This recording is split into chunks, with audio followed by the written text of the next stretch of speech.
एक अमीर आदमी अपने बेटे की किसी बुरी आदत से बहुत परेशान था। वह जब भी बेटे से आदत छोड़ने को कहता तो एक ही जवाब मिलता, अभी मैं इतना छोटा हूँ, धीरे धीरे ये आदत छोड़ दूंगा। पर वह कभी भी अपनी आदत छोड़ने का प्रयास नहीं करता। उन्हीं दिनों एक महात्मा गांव में पधारे हुए थे। जब आदमी को उनकी ख्याति के बारे में पता चला तो वह तुरंत उनके पास पहुंचा और अपनी समस्या बताने लगा।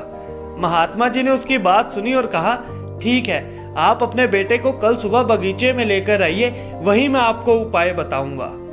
अगले दिन सुबह पिता पुत्र बगीचे में पहुंचे। महात्मा जी बेटे से बोले, आइए हम दोनों बगीचे की सैर करते हैं। और वो धीरे धीरे आगे बढ़ने लगे। चलते चलते ही महात्मा जी अचानक रुके और बेटे से कहा, क्या तुम इस छोटे से पौधे को उखाड़ सकते हो? बेटे ने गर्व से कहा, जी हाँ, इसमें कौन सी बड़ी बात है। और ऐसा कहते हुए बेटे ने आसानी से पौधे को उखाड़ दिया। फिर वह आगे बढ़ गए और थोड़ी देर बाद महात्मा जी ने बड़े पौधे की तरफ इशारा करते हुए कहा, क्या तुम इसे भी उखाड़ सकते हो? बेटे को तो मानो इन सब में मजा आ रहा हो। वह तुरंत पौधा उखाड़ने में लग गया। इस बार उसे थोड़ी मेहनत लगी, पर काफी प्रयत्न के बाद उसने इसे भी उखाड़ दिया और वह फिर आगे बढ़ गए। और कुछ देर बाद महात्मा जी ने गुड़हल के पेड़ की तरफ इशारा करते हुए बेटे से उसे उखाड़ने के लिए कहा।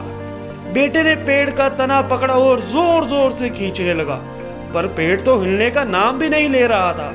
जब बहुत प्रयास करने के बाद भी पेड़ टस से मस नहीं हुआ तो बेटा बोला, अरे ये तो बहुत मजबूत है, इसे उखाड़ना असंभव है।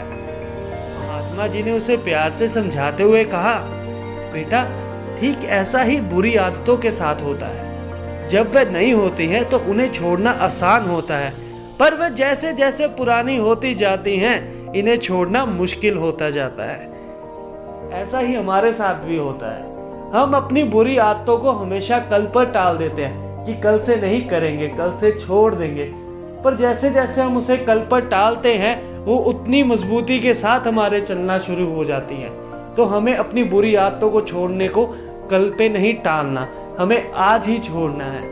उम्मीद है आपको कहानी अच्छी लगी होगी। जल्द ही मिलेंगे नई कहानी के साथ। धन्यवाद। जय हिंद।